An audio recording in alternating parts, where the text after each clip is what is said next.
হাসনাত আবদুল্লাহ উনি বললেন যে আপনারা অর্থাৎ সেনাবাহিনীকে উদ্দেশ্য করে বলেছেন যে আপনাদের বিরুদ্ধে জনগণকে দাঁড় করাবেন না। তাহলে কি জনগণ সেনাবাহিনীর এন্ট্রিতে আছে বা সেনাবাহিনীর বিরুদ্ধে ফুঁসছে? তিনি যেহেতু রাজনীতি করেন, রাজনীতি যারা করে তারা কিন্তু জনগণের প্রতিনিধি বা প্রতিনিধিত্ব করে। এখন হাসনাত আবদুল্লাহ উনি বলেছেন যে আপনাদের প্রতি সেনাবাহিনীকে উদ্দেশ্য করে আমাদের কোনো বিদ্বেষ নেই, আপনারা জনগণকে আপনাদের বিরুদ্ধে দাঁড় করাবেন না। আমাদের অবস্থান সেনাবাহিনীর বিরুদ্ধে নয়, সেনাবাহিনীকে যারা অপব্যবহার করতে চায় আমাদের অবস্থান তাদের বিরুদ্ধে। আমরা বিশ্বাস করতে চাই সেনাবাহিনী আমাদের আস্থার প্রতিদান দেবে। আমরা ঐক্যবদ্ধ থাকলে আওয়ামী লীগ আর কখনো পুনর্বাসিত হবে না।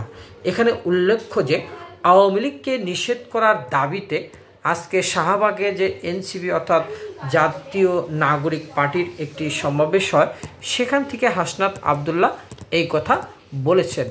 এখন এই যে সেনাবাহিনীর যদি এইসব কথাবার্তায় বা কারো অন্য ধরনের ইঙ্গিতে কখনো যদি মনোবল ভেঙে যায়, অর্থাৎ সেনাবাহিনীর প্রতি যদি জনগণের আস্থা না থাকে, তাহলে সেনাবাহিনীর মনোবল কিন্তু ভেঙে যেতে পারে। জনমুক্তি আন্দোলন মনে করছে এখন একটি দেশের সার্বভৌমত্ব রক্ষার জন্য অত্যন্ত গুরুত্বপূর্ণ হচ্ছে সেনাবাহিনী।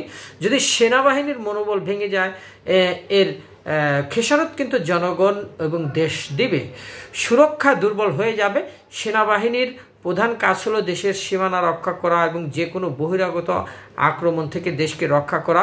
যদি মনোবল কমে যায়, তারা এই দায়িত্ব পালনে কিন্তু দুর্বল হয়ে যাবে। তারপর আভ্যন্তরীণ অস্থিরতা বৃদ্ধি পাবে। এই অস্থিরতা বৃদ্ধিকে পুঁজি করে বহির্বিশ্ব আমাদের দেশকে নানাভাবে ব্যবহার করবে। সেনাবাহিনী দেশের অভ্যন্তরীণ শান্তি স্থিতিশীলতা বজায় রাখতে কিন্তু বর্তমান একটু গুরুত্বপূর্ণ ভূমিকা পালন করছে।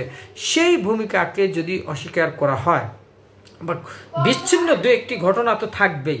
আপনি মুদ্রা রাখবেন, মুদ্রার উল্টো পিঠ দেখবেন না তা কিন্তু না। প্রত্যেকটা ঘটনার, যেমন নিউটনের একটা সূত্র আসছে না, প্রত্যেকটা ক্রিয়ারই একটা প্রতিক্রিয়া থাকে। এখন সেনাবাহিনীরাও ওনারা কিন্তু রোবট নয়, ওনারা মানুষ। পুলিশ বাহিনীও রোবট নয়, ওনারা মানুষ। আমরাও মানুষ। আপনারা রাজনীতি করেন, আপনারাও মানুষ। মানুষ মাত্রই ভুল থাকতে পারে এবং কখনো একটা বাহিনীর ভিতরে সম্মিলিত মানুষ যাকে নেতা মানে, সেই নেতারও ভুল থাকতে পারে।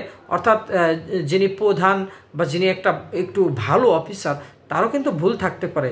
সেই ভুলের দায়ভার কে পুঁজি করে একটা বাহিনীকে ডাইরেক্ট দোষারোপ করা অনুচিত। কেননা সেনাবাহিনীর যে স্থিতিশীলতা বজায় রাখার জন্য বর্তমান কাজ করছে পুলিশ বাহিনীর সঙ্গে, যৌথ বাহিনীর সঙ্গে, সেটা কিন্তু অনেকটাই ভালো কাজ দিচ্ছে। যদিও তো পুরোপুরি নিয়ন্ত্রণ হচ্ছে না এই ব্যবস্থাটা, সেটা কিন্তু ভালো কাজ দিচ্ছে। এখন আইন শৃঙ্খলা পরিস্থিতির অবনতি কিন্তু হতে পারে যদি এই সেনাবাহিনী পরিপূর্ণভাবে সম্পূর্ণ ব্যারাকে ফিরে যায়। কারণ সেনাবাহিনীর শক্তি অনেক কিন্তু প্রভাব ফেলে বাংলাদেশের রাজনীতিতে, বাংলাদেশের আইন শৃঙ্খলা পরিস্থিতিতে। এখন এই সেনাবাহিনী এই আইন শৃঙ্খলা, অভ্যন্তরীণ আইন শৃঙ্খলার পাশাপাশি, অবনতির পাশাপাশি বহিরাগত হুমকিও কিন্তু এসে দাঁড়াবে। সেটা হচ্ছে দুর্বল মনোবল সম্পন্ন সেনাবাহিনীর একটা বিষয় যদি আঁচ করতে পারে, তখন বহিঃশক্তি কিন্তু দৃষ্টি দিবে। কারণ তারা ভাববে যে এখন তারা বহিঃশক্তি মোকাবেলা করতে পারবে না এবং তাদের সার্বভৌমত্ব রক্ষার জন্য এই মুহূর্তে তারা চাঙ্গা নয় বা তারা ঐক্যবদ্ধ নয় এবং তাদের সেই ঐতিহাসিক গৌরব হ্রাস পেয়েছে। তখন কিন্তু অন্য ধরনের একটি বিষয় এসে দাঁড়াবে।